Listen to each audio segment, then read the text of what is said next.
He left me to feel old, unwanted, and forgotten. But the woman he abandoned didn't disappear, she evolved. And when the world finally noticed her, he was the one left in silence. The morning it all began was deceptively beautiful. One of those rare spring days when sunlight spills through the curtains like golden silk, and the world seems too peaceful to hide any cruelty. Amelia Hart stood by her kitchen window, fingers wrapped around a cup of coffee that had long gone cold. Across the marble counter lay the breakfast she prepared for two: scrambled eggs, fresh berries, and a small note she'd written the night before. "Good luck at your meeting today. I'm proud of you." But the chair opposite her was empty. Her husband, Daniel, hadn't come home. She told herself a dozen times that he'd just worked late, that maybe he'd stayed over at the firm because of a late client dinner. But the lipstick stain she found on his white shirt last night told another story. For hours, she'd sat there waiting, convincing herself she was imagining things, that 20 years of marriage couldn't just crumble overnight. Yet deep down, she knew something was changing. The warmth in his eyes had cooled months ago. The laughter they once shared had turned to polite silence. The distance between them had grown so quietly, she hadn't noticed until it became a canyon. When Daniel finally walked in at noon, Amelia could tell from his face that whatever truth he was carrying was about to shatter her world. He didn't kiss her hello, didn't even look at her for more than a second. His eyes were restless, like a man rehearsing a speech he'd already decided to deliver. "We need to talk," he said, setting his keys down on the table. Amelia's heart sank, her fingers trembling as she placed the cup aside. "About what?" she asked, though her voice barely rose above a whisper. "About us." Two words that always carry a storm. He sat down, his tone cold and measured, as though he were presenting a case in court instead of dismantling 2 decades of shared life. "I don't love you anymore," he said flatly. "I've tried to make this work, but we've become different people." "You've changed, Amelia. You're not the woman I married." The words hit her like a punch, the kind that leaves no bruise but tears something vital inside. "Different how?" she asked quietly. "You've lost your spark," he replied, not meeting her eyes. "You're comfortable, predictable. I need someone who makes me feel alive again." And then came the truth, sharp and unapologetic. "I've met someone else." For a moment the room was silent except for the faint hum of the refrigerator. The sunlight that once felt warm now seemed to mock her. She wanted to scream, to throw something, to ask who she was and how long it had been happening. But instead, she simply nodded. "I see," she said, her voice calm but her soul unraveling. "Is she the reason you haven't looked at me for months?" Daniel hesitated, and that hesitation told her everything. That night, after he packed his things and left, Amelia sat alone in the dark, surrounded by memories that suddenly felt like strangers. The house, their dream home, echoed with silence. Every framed photo on the wall now seemed like a cruel reminder of lies told with a smile. 20 years of birthdays, anniversaries, whispered promises under candlelight, all reduced to ashes in one afternoon. She thought of the girl she once was when they first met, full of laughter, dreams, and stubborn hope. That girl had believed in forever. But forever had an expiration date, and hers had just arrived. Outside, rain began to fall softly against the windows, as if the world itself was mourning with her. She replayed his words in her mind. "I've met someone else." Each repetition felt like a cut she couldn't stop touching. She wanted to call her best friend, her sister, anyone, but the humiliation was too heavy. She didn't want to be pitied. She didn't want to be the woman who'd been replaced by someone younger, prettier, livelier. Instead, she stared at her reflection in the dark window, seeing the outline of a woman she barely recognized. "You've lost your spark," he'd said. Maybe he was right, but not for the reasons he thought. The days that followed blurred together. Friends texted, asking if everything was all right, but Amelia ignored them. Her phone buzzed endlessly with sympathy she didn't want. The truth was too raw to explain. Daniel had moved out completely within a week, the closet half empty, his side of the bed cold. When she went to drop off his mail at his office one day, she saw her replacement. Young, tall, blonde. A marketing assistant who laughed too loudly and touched his arm too easily. Amelia had never believed cliches could hurt this much until she watched her husband smile at another woman the way he used to smile at her. The humiliation was complete. She went home, locked the door, and cried for hours, not just for losing him but for losing herself. Yet in the middle of that grief, a strange clarity began to form. Somewhere between heartbreak and anger, a voice inside whispered, "He left you because he thinks you're done, because he stopped seeing who you are. Prove him wrong." That night, Amelia opened her old sketchbook, the one she hadn't touched in years. Before marriage, she dreamed of being a fashion designer. She used to fill pages with dress designs, color palettes, and notes for collections she never had the courage to start. Her life had become his schedule, his dreams, his plans. But now, with nothing left to lose, she turned a page and began to draw again. Her tears fell onto the paper, smudging the pencil lines, but she didn't stop. For the first time in years, her hands remembered what passion felt like. The morning after Daniel's departure, Amelia woke up in a silence that felt heavier than grief. The house that once buzzed with laughter, arguments, and late-night conversations now felt like a museum of her old life, frozen, untouched, lifeless. She stood before the mirror in the bathroom, her reflection half hidden by steam. The woman who looked back at her was a stranger. Tired eyes, disheveled hair, the faint lines of years spent caring for someone who no longer cared back. For a moment, Amelia felt a wave of pity for herself, but then something inside her hardened. This broken reflection, was not the end of her story. She remembered the words Daniel had said before leaving, "You've lost your spark." That phrase replayed in her head like a cruel echo. But as she studied her reflection more closely, she realized it wasn't her spark that had died, it was her belief that she mattered.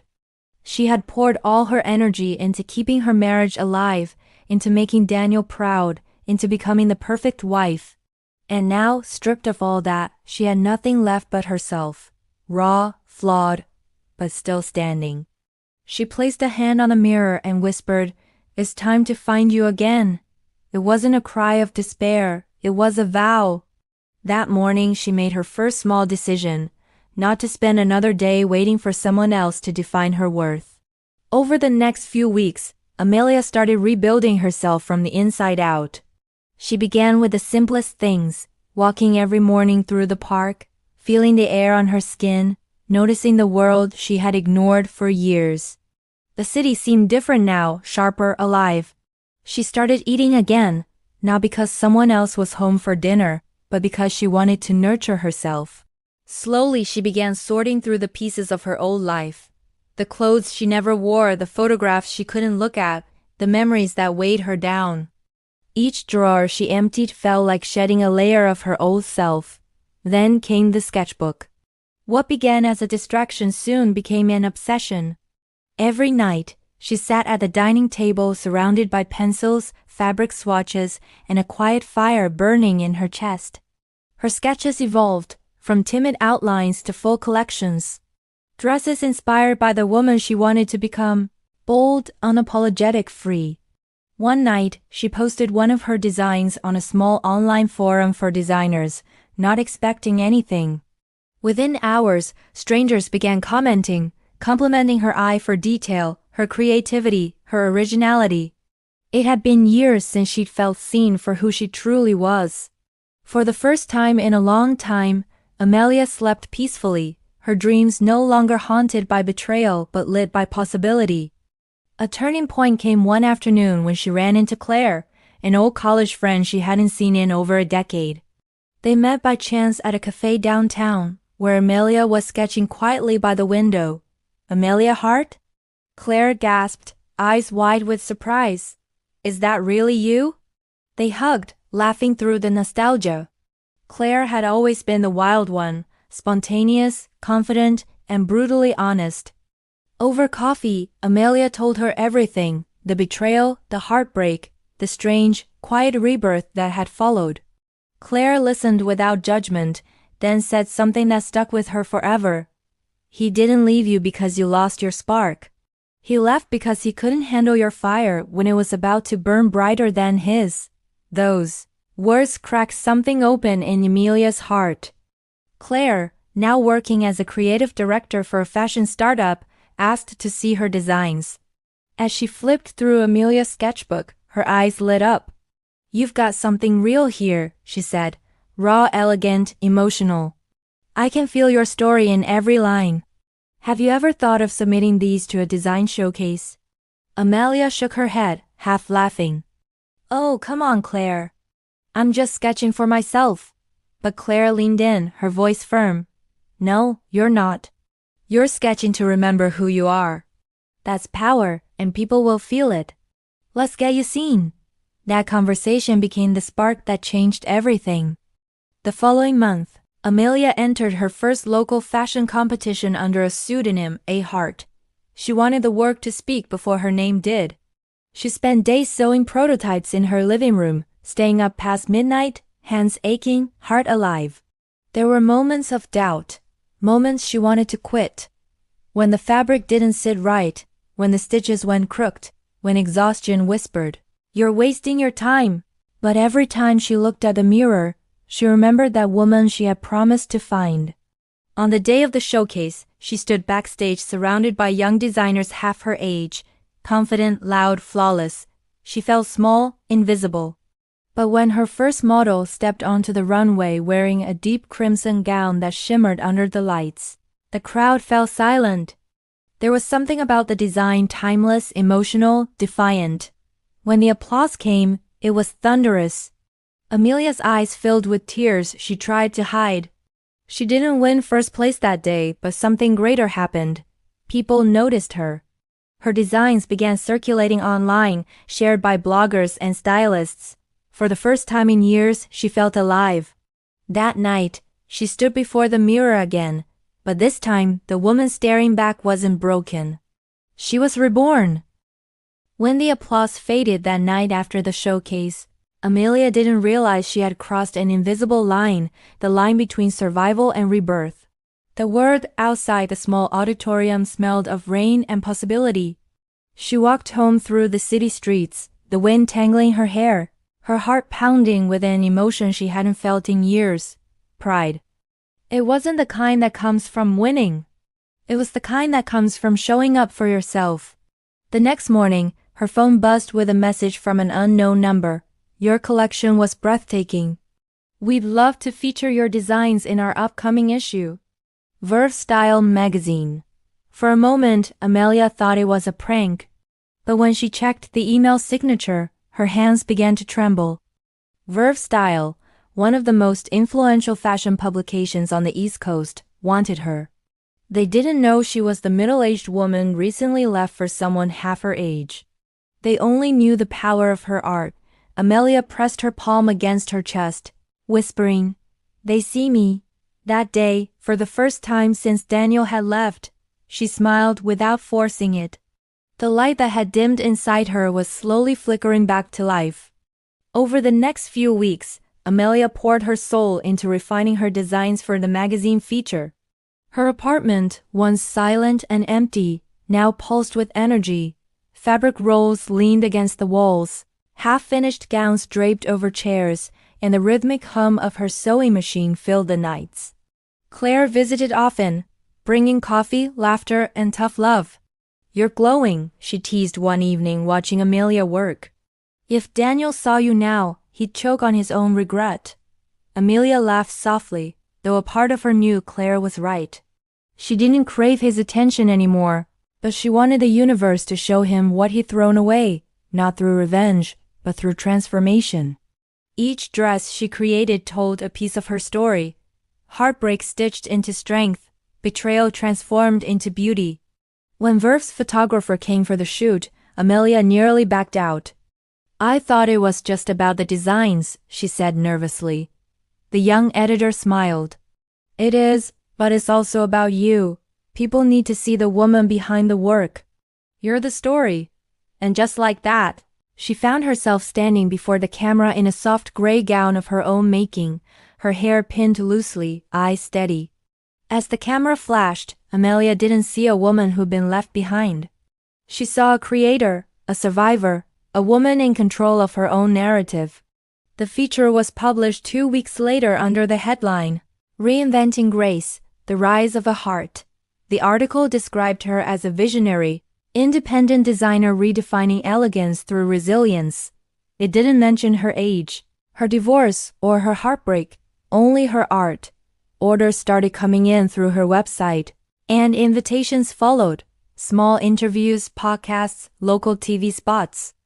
Amelia's quiet apartment turned into a studio buzzing with new beginnings. Every morning, she woke up with purpose, her coffee tasting sweeter than ever. And then one morning, as she was preparing fabrics, Claire called, her voice trembling with excitement. "You're not going to believe this," she said. "They're nominating you for Designer to Watch at the Metropolitan Fashion Awards." Amelia dropped the measuring tape from her hands. "That's impossible," she murmured. "I'm barely starting." "That's the point," Claire replied. "You're the story everyone needs right now. Reinvention, courage. The woman who rose from the ashes." Amelia sat in silence, tears pooling in her eyes. She remembered the nights she cried herself to sleep, believing her life was over. Now, the same pain that had nearly destroyed her had become the foundation of something extraordinary. The spark Daniel said she'd lost wasn't just back, it was a wildfire.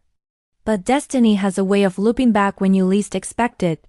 A week after the magazine feature, Amelia was in a boutique meeting with a fabric supplier when she heard a familiar voice behind her. Deep, confident, still carrying the same rhythm she once knew better than her own heartbeat. "Amelia?" Her breath caught.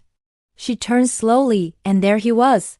Daniel. His hair a little thinner, his face drawn with exhaustion, though he still wore the arrogance of a man who never imagined consequences. For a moment, neither spoke. "You look different," he said finally, scanning her polished outfit, the quiet power in her stance. "You too," she replied, her tone calm but distant. He shifted awkwardly. "I saw your name in that magazine, A Heart. I didn't know it was you until I saw the photo." He hesitated, searching for words that wouldn't sound pathetic. "I'm happy for you." She smiled politely. "Thank you." He tried again, desperate to fill the silence. "Things haven't been easy. Jenna and we're taking a break." Amelia raised an eyebrow but said nothing.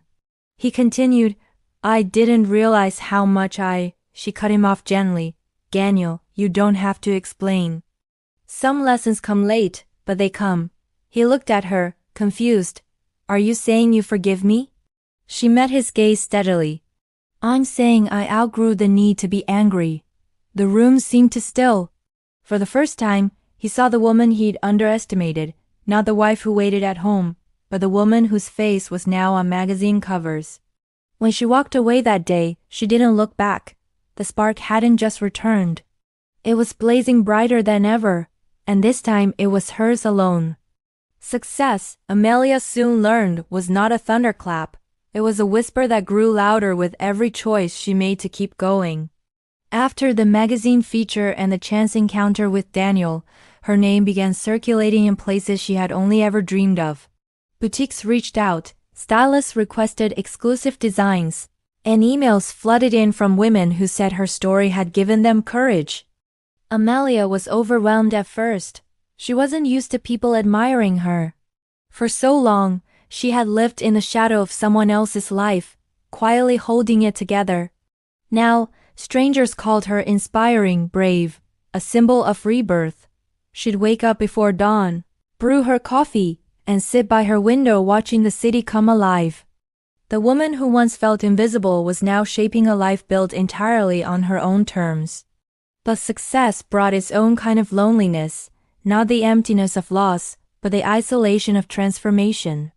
Friends she hadn't heard from in years began reaching out, suddenly curious, while others, threatened by her glow, grew distant. Through it all, Amelia stayed grounded, reminding herself that her purpose wasn't to impress anyone, it was to honor the woman she had fought to become. The deeper Amelia stepped into the fashion world, the more it tested her resilience. There were critics who dismissed her as a midlife hobbyist, and others who doubted her longevity in an industry obsessed with youth. But she didn't flinch. Every doubt became fuel. Every sneer became a stitch in her next design. She began fusing her experiences into her work, fabrics that told stories, colors that symbolized healing, silhouettes that celebrated imperfection. Her second collection, titled Resilience, debuted at a charity gala supporting women rebuilding their lives after divorce and abuse. The crowd was electric. As models walked down the runway in gowns that shimmered with soft defiance, Amelia stood backstage, trembling with quiet pride. When the final model stepped out in a flowing silver dress, her phoenix piece, the audience rose to their feet.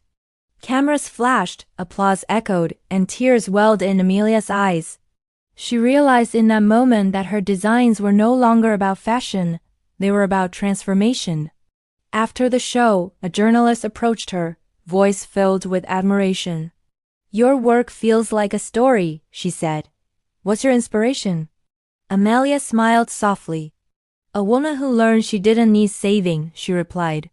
That line would soon become her signature quote, one that resonated far beyond the world of fashion. Meanwhile, far away from the glitter and lights, Daniel's world was beginning to crumble. His relationship with Jenna had disintegrated within months. The excitement of youth had given way to chaos, jealousy, immaturity, and endless arguments. The firm where he once thrived had started losing clients after a series of poor decisions, and his reputation was fading. Every morning, he'd open his social media and see Amelia's name somewhere, interviews, articles, even small features that praised her journey. At first, he tried to ignore it, telling himself it was a coincidence. But the universe has a cruel sense of irony. One evening, while attending a corporate networking event, he overheard two women chatting near the bar. "Did you see Amelia Hart's new line?" One said, "She's incredible. The story behind her designs gives me chills."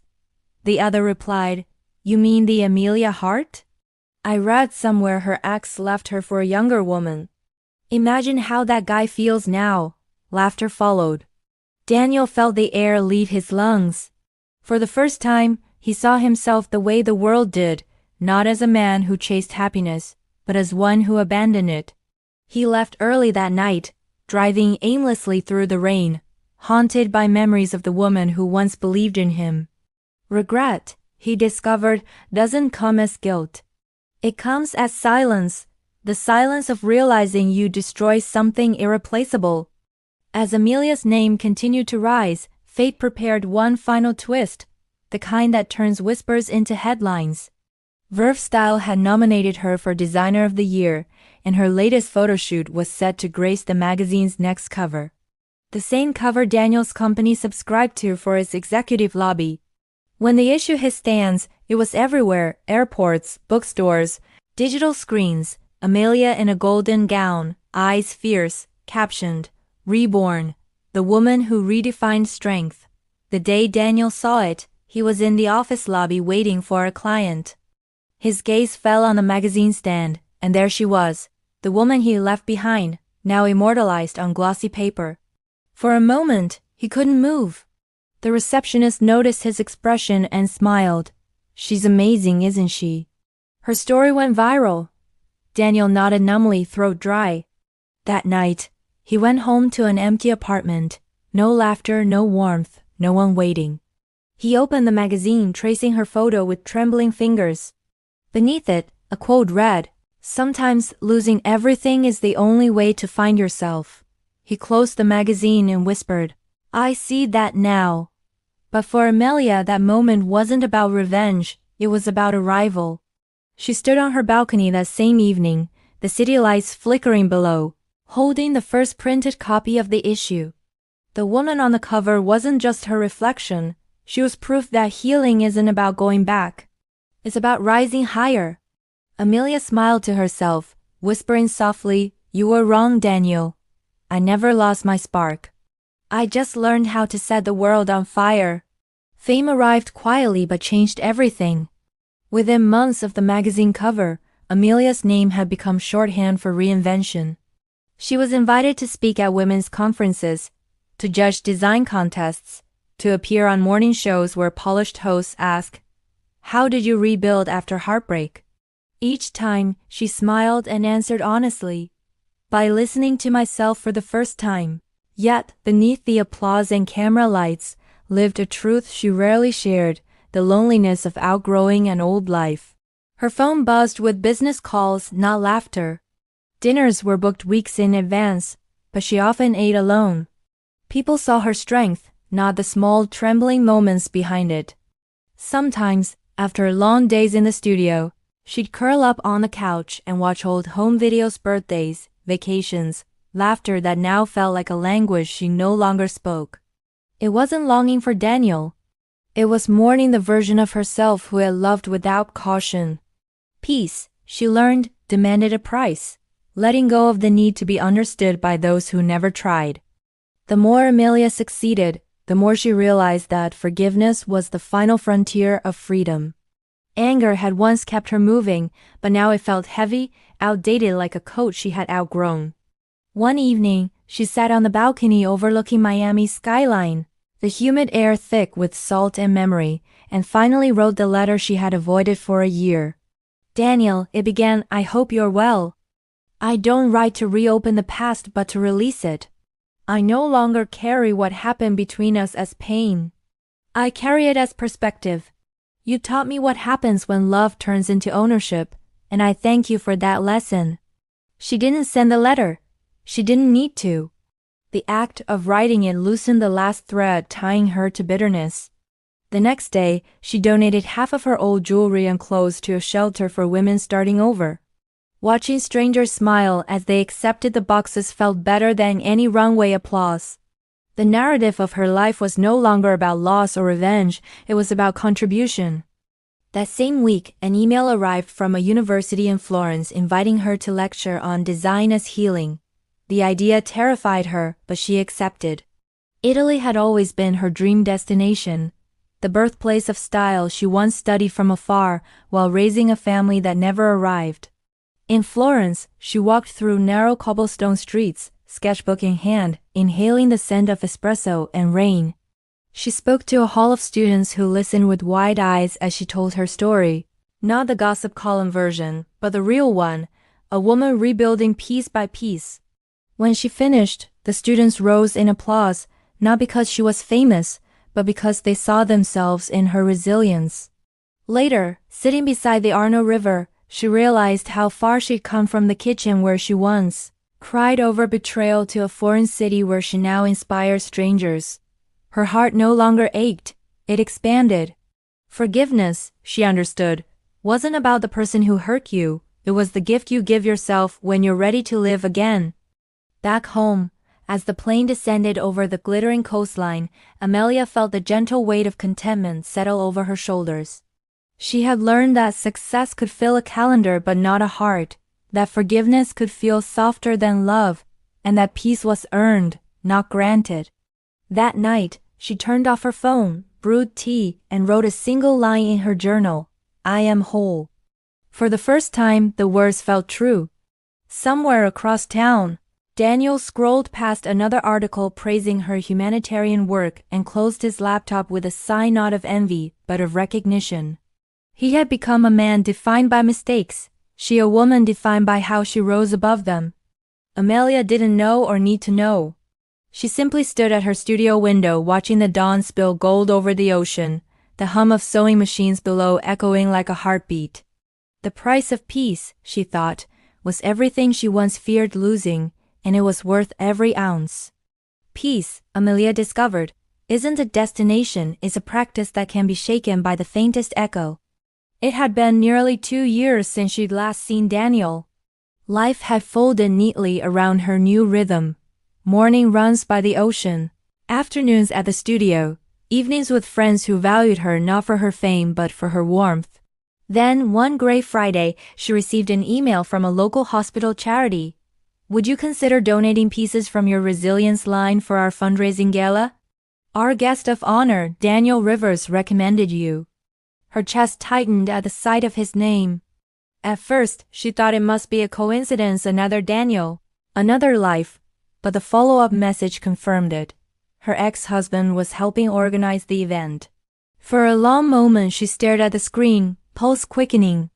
Part of her wanted to decline and avoid reopening wounds, yet another part whispered that maybe the universe was giving her a final chance to prove she had truly healed.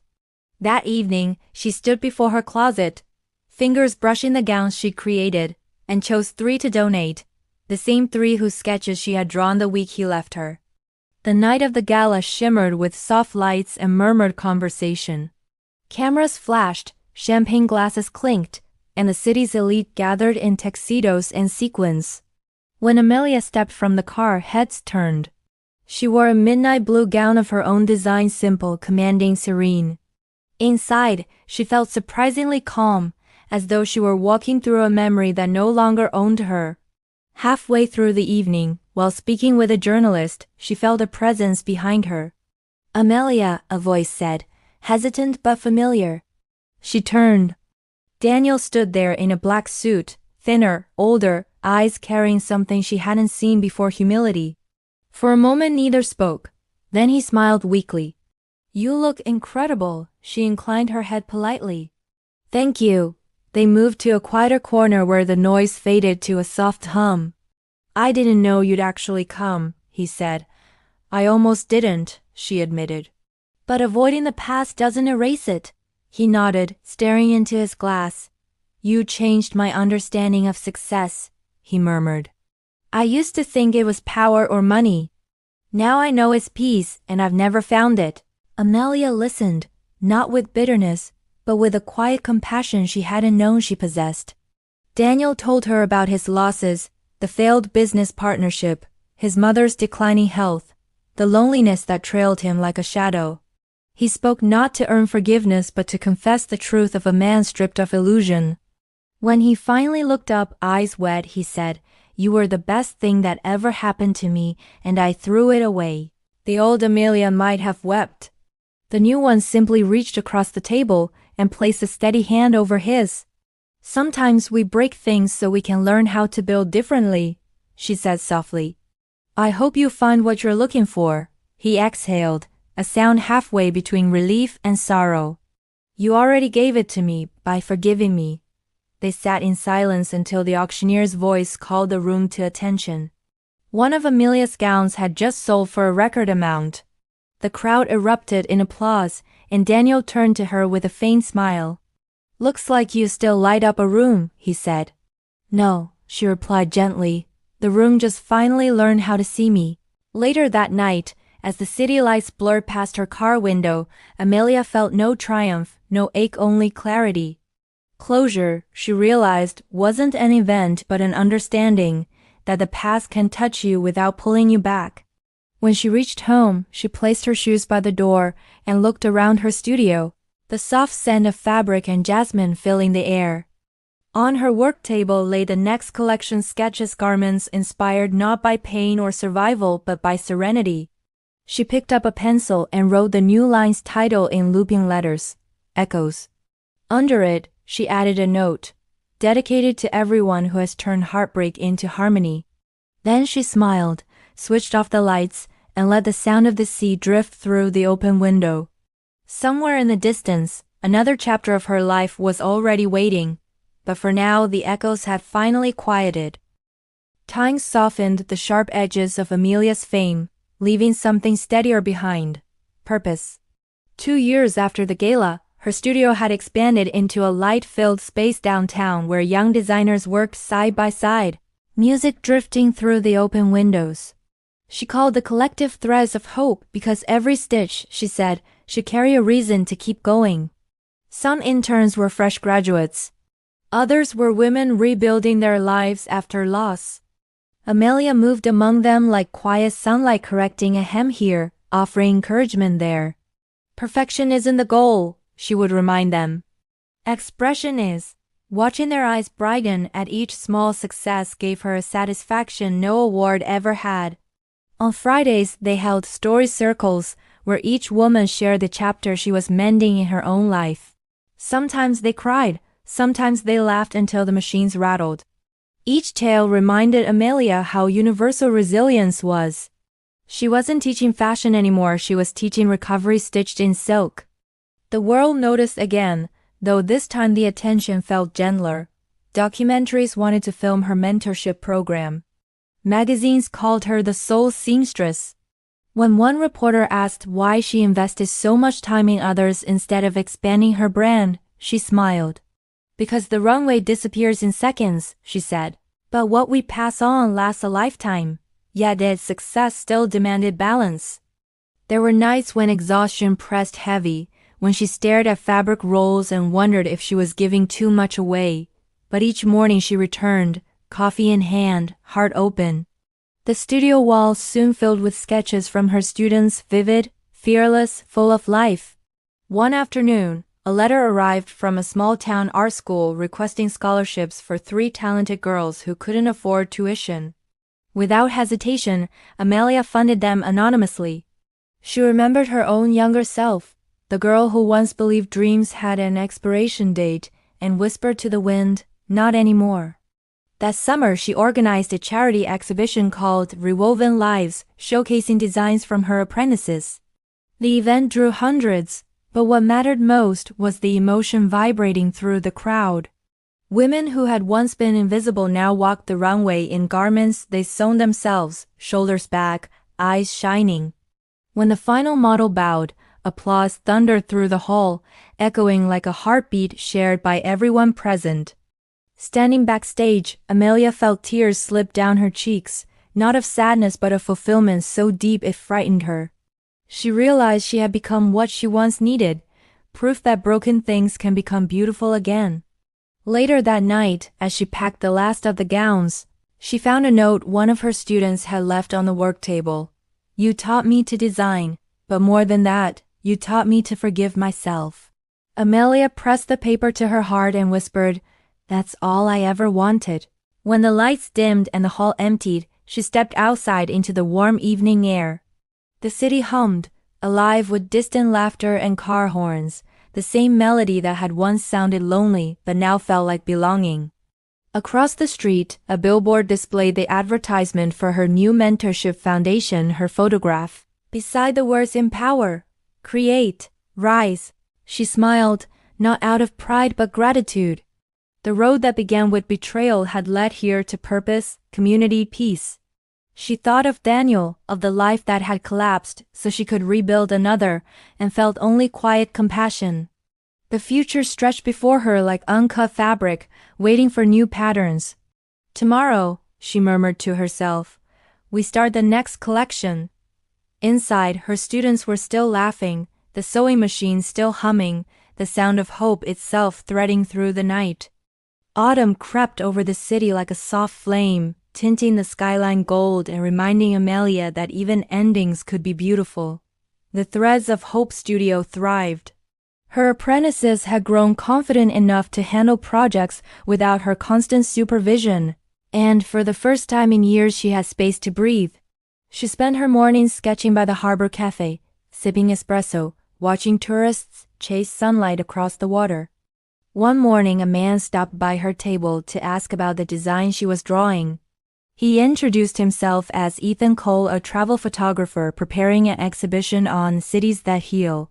He was older than the usual admirers who wrote to her online, silver at his temples, warmth in his smile. Their conversation flowed easily, drifting from art to solitude to the strange peace that comes after surviving storms. When he asked if he could photograph her studio for his series, she hesitated, then agreed. Something in his voice felt safe, familiar in a way that didn't hurt. That afternoon, as he moved quietly through her workspace, snapping pictures of fabrics and laughter, she realized she hadn't thought about Daniel once all day. Over the next few weeks, Ethan kept returning, always with gentle humor and a respect that made her defenses soften. They shared dinners after long shoots, walked through evening markets, traded stories about the roads that had shaped them. He spoke of losing his wife years earlier and learning to live with memory instead of grief. Amelia listened, surprised at how easily empathy replaced fear. One evening, while sorting photos on his laptop, he turned the screen toward her. "Look," he said. The image captured her mid-laugh, sleeves rolled up, sunlight spilling through the studio window. She looked alive, radiant, unguarded. "That's how the world sees you," he whispered. She felt her throat tighten not because of romance, but recognition. For the first time in decades, she saw herself through eyes that weren't judging, comparing, or expecting. When he reached for her hand, she didn't pull away. Sometimes, she thought, the universe sends kindness disguised as coincidence. Their connection grew quietly, not in grand gestures but in shared silences. He encouraged her to travel again. She taught him how to slow down. Together they visited small towns where her foundation funded sewing programs for women starting over. In each place, Amelia watched lives transform as thread met fabric, and Ethan captured it all through his lens. During one trip, he handed her a photograph of two women working side by side beneath a patchwork banner that read "New Beginnings." "You did this," he told her. She shook her head. "We did," she corrected. The partnership wasn't built on need but on mutual respect, and that difference made all the difference. Yet late at night, when she lay awake listening to the ocean, she felt a tremor of doubt. Could she allow herself joy without betraying the woman who had fought alone for so long? Healing, she realized, isn't about erasing scars, it's about trusting that they can coexist with new love. When winter arrived, Ethan's exhibition opened at a downtown gallery. One wall displayed a series called The Turning Season Portraits of Women Who Had Rebuilt Their Worlds. At the center hung a photograph of Amelia, eyes closed, head tilted toward the light. Beneath it, a caption read, "Strength is quiet until it is seen." Standing in the crowd, surrounded by applause and flashbulbs, she felt no embarrassment, only gratitude. She had spent years learning to stand alone. Now she was learning the courage to stand with someone. Later, as snow began to fall outside, she and Ethan stepped into the street hand in hand. "What now?" he asked. Amelia smiled, watching snowflakes melt on her sleeve. "Now," she said, "we keep creating whatever comes next." The city glowed behind them, a tapestry of light and possibility. The season had turned, and so had her heart. Spring came with invitations printed on heavy paper and embossed gold, international fashion councils, universities, global nonprofits. Amelia's name had become synonymous with creative rebirth, and every corner of her calendar glimmered with possibilities. Yet, what amazed her most wasn't the scale of success, it was the grace with which she met it. She no longer rushed through airports in heels chasing validation. She moved at her own tempo, carrying a sense of calm that drew people in. When she received word that Paris Fashion Week wanted her as a featured designer, she laughed aloud in disbelief. Once, Daniel's promotion dinners had been the grandest events of her life. Now, she would stand beneath the chandeliers of the Grand Palais presenting a line inspired by forgiveness. She called it Reverie, a collection built on weightless fabrics and muted tones, garments that seemed to breathe. As her team packed crates of silk and sequins, she reminded them, "This isn't about proving we belong, it's about showing what healing looks like when it walks." The flight to Paris felt like traveling not across miles but across time itself. The night of the show, the Grand Palais glittered like a dream. Photographers lined the entrance shouting her name, lights exploding in bursts of white. Backstage, her students from Threads of Hope pinned last-minute hems, trembling with nerves and excitement. Amelia moved among them, offering quiet smiles, anchoring their chaos. "Remember," she said, "we made these pieces with intention. Every stitch carries a story." When the first model stepped onto the runway, the room hushed. Flowing ivory fabric caught the spotlights, drifting like feathers. Each design told a chapter. Sorrow fading into grace, anger dissolving into understanding.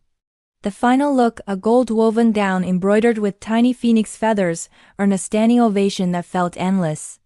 Amelia stood just behind the curtain, tears streaming down her face. She wasn't crying for the applause. She was crying for the woman she used to be, the one who once believed her life had ended on a living room floor. When the curtain closed, reporters swarmed, microphones flashing. "What message do you want to share with the world?" one asked. She smiled through her tears. "That you don't need permission to begin again." The next morning, the city woke to headlines. A heart brings humanity back to haute couture. Fashion houses sent offers. Galleries requested collaborations, and her social media filled with messages from women around the globe. Among them was a short email that made her pause. "Congratulations, Amelia. You were extraordinary, Daniel." For a moment she stared at the screen, unsure what to feel. There was no anger left, only a quiet warmth, the sort that comes from distance and understanding. She typed back a single line. "Thank you. I hope you found peace too." Then she closed the laptop and stepped onto her balcony overlooking the Seine. The air smelled of coffee and rain. Boats drifted lazily below. She realized that closure had finally completed its circle, not in a dramatic confrontation but in a simple exchange of kindness. Later that day, she visited a small Parisian orphanage her foundation sponsored. Children gathered around her, laughing, tugging at her scarf, asking to try on her sunglasses. Their joy reminded her why she fought so hard to rebuild, not to be admired, but to give others permission to hope. That evening, as twilight deepened, Amelia walked along the river with Ethan beside her. The city lights flickered on, mirrored in the water like scattered stars. "You've come a long way," he murmured. She smiled. "We all have." They stopped at Pont Alexander III, the same bridge where he had once photographed her silhouette months earlier. The wind lifted her hair, carrying the sound of distant music. "What's next?" he asked.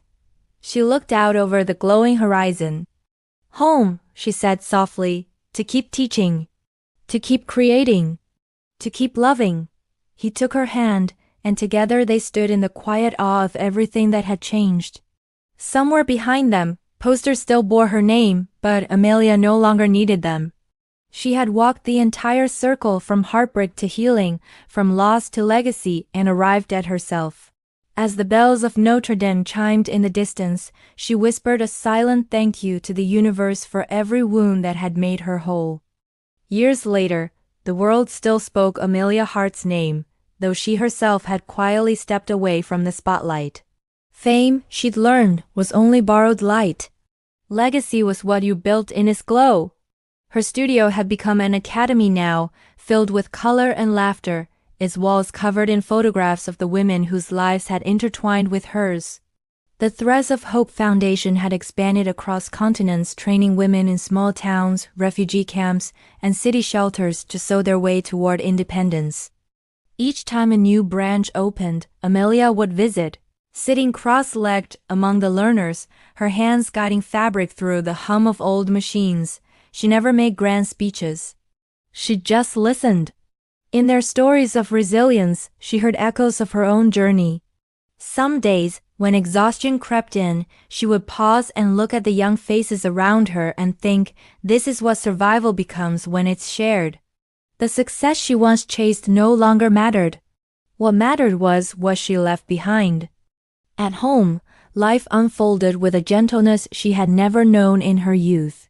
Ethan's photographs now hung in galleries around the world, often side by side with her textile exhibits, a visual duet of color and compassion. They spent their mornings tending to a small garden by the sea, and their evenings watching the sun sink into waves the color of copper. Their love was not the cendrous kind that burns out quickly, but a quiet, steady flame that warmed rather than consumed.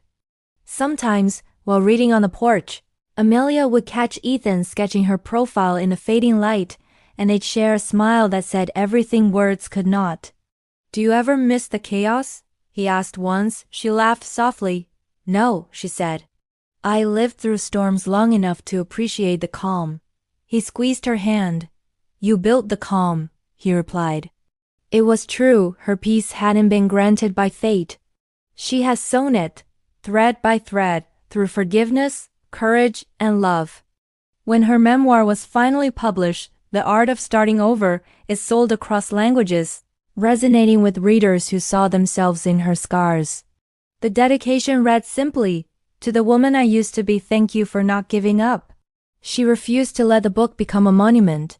Instead, she used the proceeds to fund education grants for single mothers and displaced women pursuing design. During the launch event, a reporter asked her, "What do you want people to remember when they hear your name?" Amelia thought for a long moment before answering. "That I was once ordinary," she said. "That I fell apart and began again, and that anyone can." The room fell silent, the kind of silence that carries truth. Later that night, she watched from the balcony as the city lights flickered like sequins against the dark, and she felt the same calm she had felt the night she sketched her first design in an empty apartment, a reminder that purpose often grows from pain when you allow yourself to transform.